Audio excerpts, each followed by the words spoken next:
terkait banyaknya debat agama ataupun pertarungan dari apologetika agama antar agama, maka sebenarnya kita semua yang terkait dengan hal itu mesti memahami bahwa kalau di medsos terjadi serang menyerang bahkan sampai juga masuk kepada penodaan agama, sebenarnya kita juga mesti paham kondisi di Indonesia.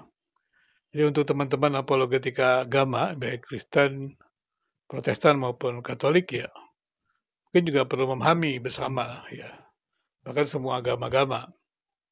Karena kondisi agama di Indonesia atau hubungan antar agama itu memang masih merupakan sesuatu yang peka. Sebenarnya dari sejak zaman Soeharto, ya Presiden Soeharto, Alamsyah Ratu Prawira Negara pernah mengatakan begini, masalah kehidupan beragama di kalangan masyarakat kita, maksudnya Indonesia, merupakan masalah yang amat peka. Bahkan paling peka di antara berbagai masalah sosial budaya lainnya. Sebab terjadi sesuatu masalah sosial akan menjadi semakin ruwet jika masalah tersebut menyangkut masalah agama dan kehidupan beragama. Dan ini kan terjadi ya, karena ketika persoalan-persoalan itu dikaitkan dengan agama, karena penganut agama itu meluas, maka skalanya menjadi lebih luas. Dan karena itu, semua kita yang juga menggunakan medsos, secara khusus juga dalam kaitan menyaksikan agama, begitu ya. Karena ini kan ruang publik, mesti juga memperhatikan kebijakan-kebijakan pemerintah ya mengenai moderasi beragama gitu, mengenai undang-undang penodaan agama itu mesti diperhatikan supaya jangan sampai terjadi pemaksaan seperti itu atau usaha-usaha untuk apa namanya menguasai yang lain atau mengklaim diri lebih baik dan punya hak khusus terhadap yang lain ya. Jadi sebenarnya menurut saya harusnya kita juga mengembangkan terus ya toleransi beragama ya. Walaupun toleransi beragama ini sempat juga dianggap sebagai pemasungan ya. Karena misalnya ada larangan untuk mendirikan rumah ibadah di tempat-tempat di mana mayoritas beragama yang berbeda. Itu bukan toleransi sebenarnya, karena hak beribadah adalah hak setiap individu atau kelompok. Jadi tidak bisa dengan dasar toleransi seperti itu. Jadi pengertian toleransi sebenarnya bukan seperti itu, meskipun itu seringkali ya dipergunakan salah. Nah demikian juga di medsos ini, kita juga harus memahami kata toleransi itu. Jadi sebenarnya apa sih kata toleransi itu? Kata toleransi yang berasal dari kata toleran, itu berarti bersifat atau bersikap menenggang. Artinya menghargai, membiarkan, membolehkan pendirian, pendapat, pandangan, kepercayaan, kebiasaan, dan sebagainya. Jadi kita nggak boleh menyeragamkan, membiarkan boleh. Ya. Membiarkan artinya karena hak orang, pendapat, pandangan, ya kepercayaan itu, kebiasaan itu jangan saling paksa, saling serang begitu. Yang berbeda atau yang bertentangan dengan pendiriannya. Jadi kalau ada keyakinan-keyakinan yang berbeda, ya nggak usah harus dipaksa. Bukan hanya keyakinan antar agama, tapi di dalam denominasi juga. Nggak usah dipaksa, nggak usah merasa paling benar gitu. Jelaskan aja gitu, pandangannya gitu. Jangan membodoh-bodohi orang lain gitu. Terutama saya lihat dari kalangan denominasi Protestan yang merasa paling punya doktrin yang benar gitu ya.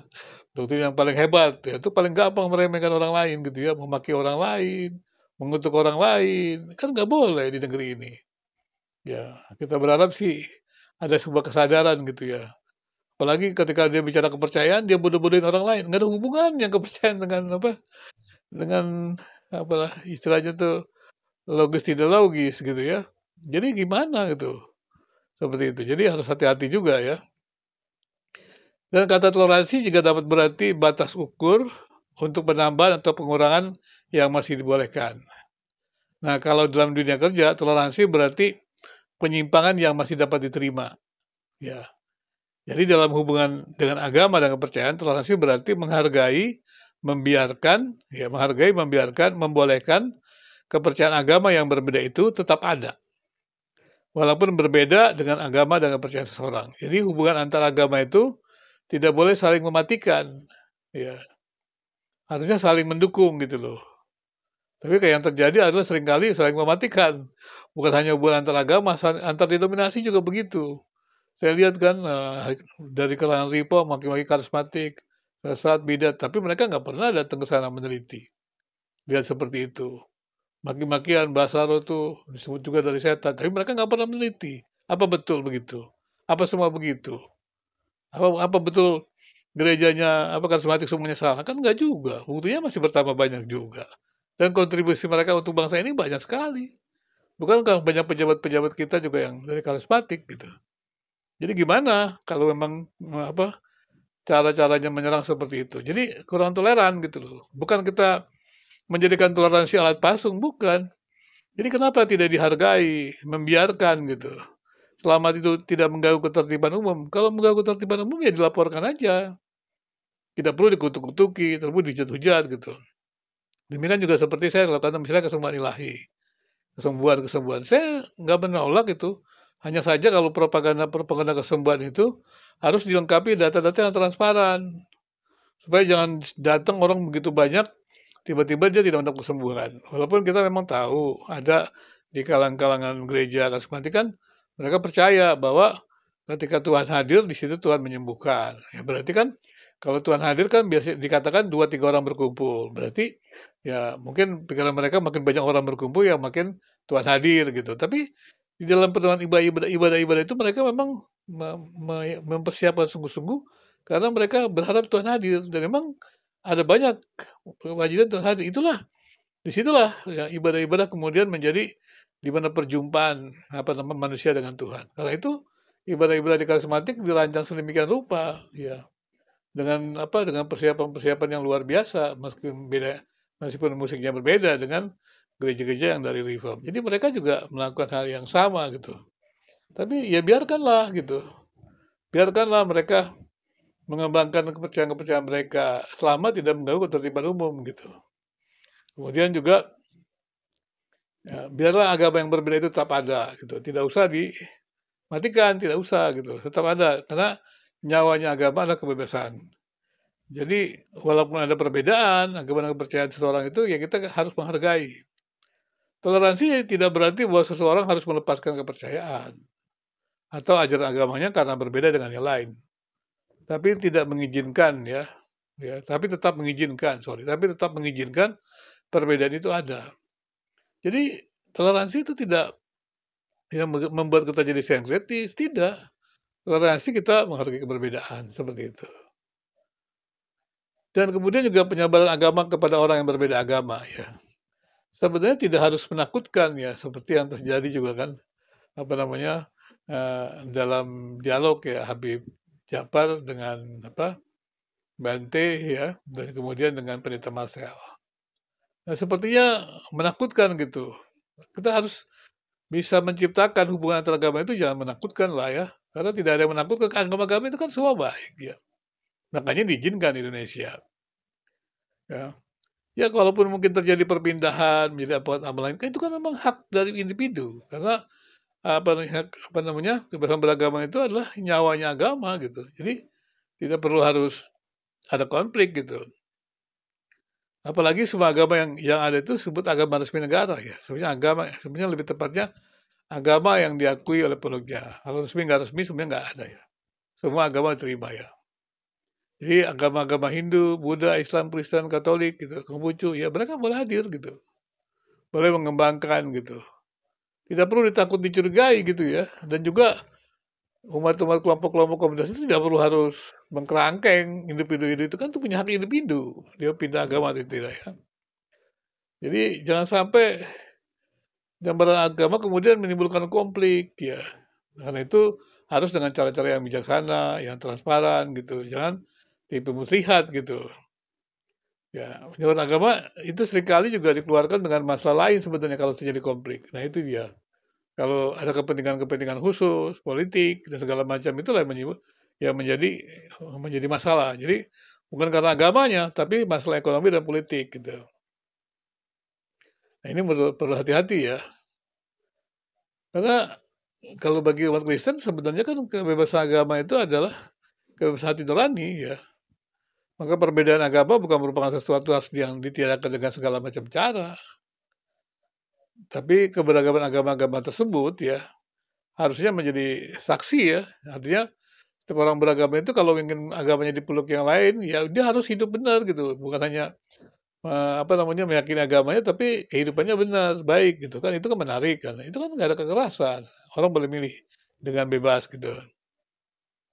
Dan itu adalah penghormatan terhadap hak asasi manusia itu untuk berpindah agama atau menolak agama ya.